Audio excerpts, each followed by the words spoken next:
It is profoundly disheartening, though sadly unsurprising, how any semblance of critique within the gaming industry is swiftly transmuted into allegations of bigotry or hate speech. We find ourselves once again ensnared in this relentless cycle, this time courtesy of the senior community manager at Halo Studios, who has audaciously insinuated that gamers, those very individuals who constitute the lifeblood of this industry, are racist for daring to question the sanctity of the studio's diversity, equity, and inclusion day policies. But herein lies the crux of the matter. Gamers, by and large, are not ideological extremists waging a culture war. The overwhelming majority are centrists, pragmatists if you will, primarily concerned with one thing and one thing alone: the pursuit of meticulously crafted quality games. Yet, in this era where identity politics and sociopolitical narratives are seemingly prioritized above all else, any criticism of a developer's work or the company's employment practices is hastily rebranded as hate speech. This has become not just tiresome, but antithetical to the very spirit of free discourse. Let's revisit the case at hand. A mere fortnight ago, we were conducting entirely reasonable and inquisitive research into the restructuring of 343 industries into what is now known as Halo Studios. It's natural to want to know who is steering the ship, who has been hired, and what the future holds.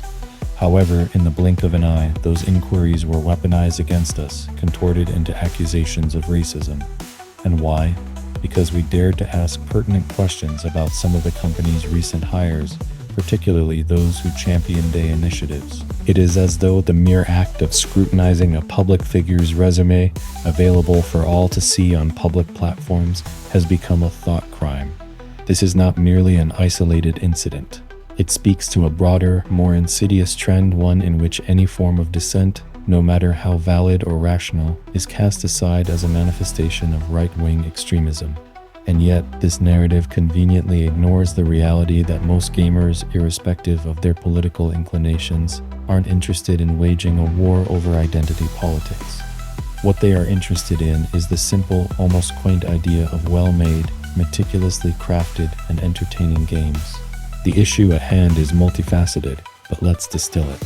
When game developers, studios, and executives prioritize ideological signaling such as they initiatives over the very craft they were hired to master, gamers naturally begin to raise questions. And what do they get in return? Not thoughtful answers or reassurances. No, they get labeled. They are called racists, sexists, homophobes, an endless litany of pejoratives meant to discredit them rather than address their concerns. It's a well-worn tactic, but that does not make it any less destructive. Consider this.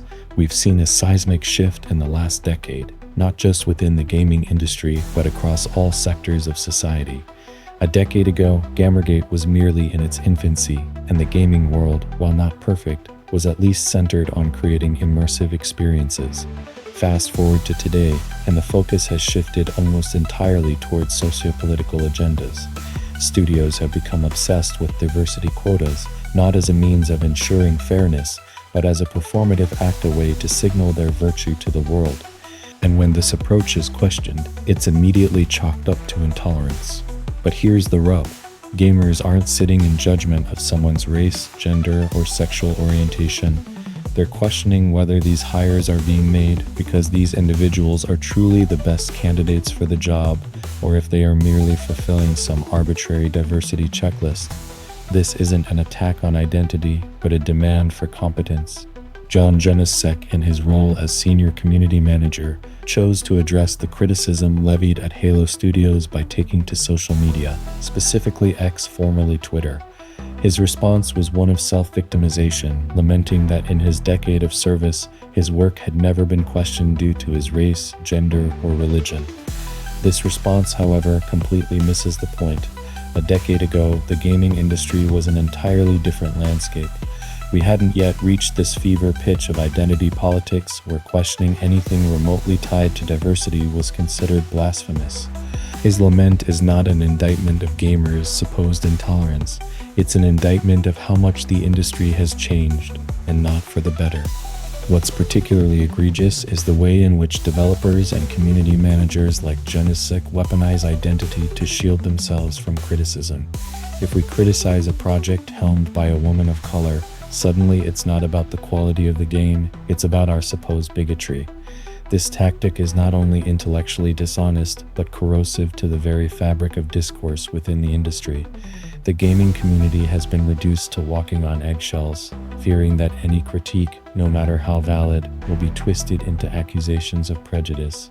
Jonasek further demonstrated his unwillingness to engage in honest dialogue by locking replies to his post, allowing only his carefully curated echo chamber to respond. This is emblematic of the broader issue. These individuals do not want to engage with the community. They do not want to address our concerns.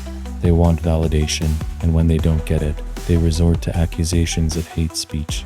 Let us be unequivocal: gamers are not the villains in this story. They are not the bigots or extremists that they are so frequently painted as. They are the lifeblood of this industry, the very reason it exists, and their demands are not unreasonable. They want games that work, that entertain, that challenge. They want developers who are passionate about their craft, not about checking off diversity boxes. In the end, this industry is hurtling toward a precipice.